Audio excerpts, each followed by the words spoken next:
এসে বেগম খালেদা জিয়াকে মিথ্যা মামলা দিয়ে 10 বছর সাজা দিয়েছে। আওয়ামী লীগের প্রধান শেখ হাসিনার মন্ত্রী পরিষদ নেতৃবৃন্দ, শেখ হাসিনার এমপিরা, আওয়ামী লীগের নেতা কর্মীরা হাজার হাজার কোটি টাকা চুরি করে বিদেশে পাচার করেছে। আমার পিয়ন সেই 400 কোটি টাকার মালিক। আমার পিয়ন হেলিকপ্টারে চড়ে, শেখ হাসিনার পিয়ন যদি 400 কোটি টাকার মালিক হয়, শেখ হাসিনার পিয়ন যদি হেলিকপ্টারে চড়ে, তাহলে আওয়ামী লীগের নেতাদের কি অবস্থা আপনারা বুঝে নেন। তাদের মধ্যে মামলা হয়নি, তাদেরকে গ্রেফতার করা হয়নি, তারপরও তারা বেগম খালেদা জিয়া তারেক রহমানের বিরুদ্ধে একে মিথ্যা মামলা দিয়েছে।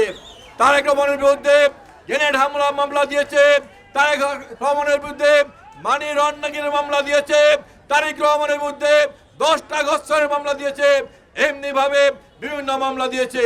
সর্বশেষ গত আগস্ট মাসে ছাত্ররা যখন আন্দোলন শুরু করেছে, তখন বিএনপির ভারপ্রাপ্ত চেয়ারম্যান তারেক রহমানের নেতৃত্বে বাংলাদেশের যুব সমাজকে, বাংলাদেশের ছাত্র সমাজকে, বাংলাদেশের শহীদ সমাজকে এই ছাত্র সমাজের সাথে ঐক্যবদ্ধ করে আন্দোলন করে শেখ হাসিনার পতন করানো হয়েছে। আমরা মনে করি এটা তারেক রহমানের নেতৃত্বের কারণেই সম্ভব হয়েছে। তারেক রহমানের নির্দেশ ধর্ম যার যার, নিরাপত্তা সবার। তারেক রহমানের নির্দেশ বাংলাদেশে ধর্মের নামে দেশকে বিভক্ত করা যাবে না। আমরা সবাই ঐক্যবদ্ধ।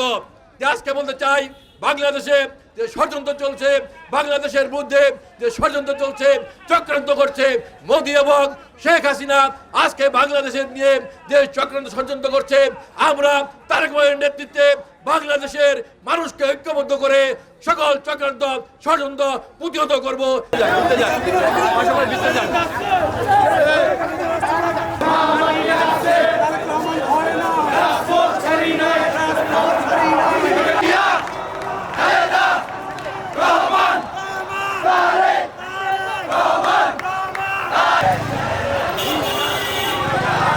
মনির ভাই আমার থেকে নিয়ে নিন।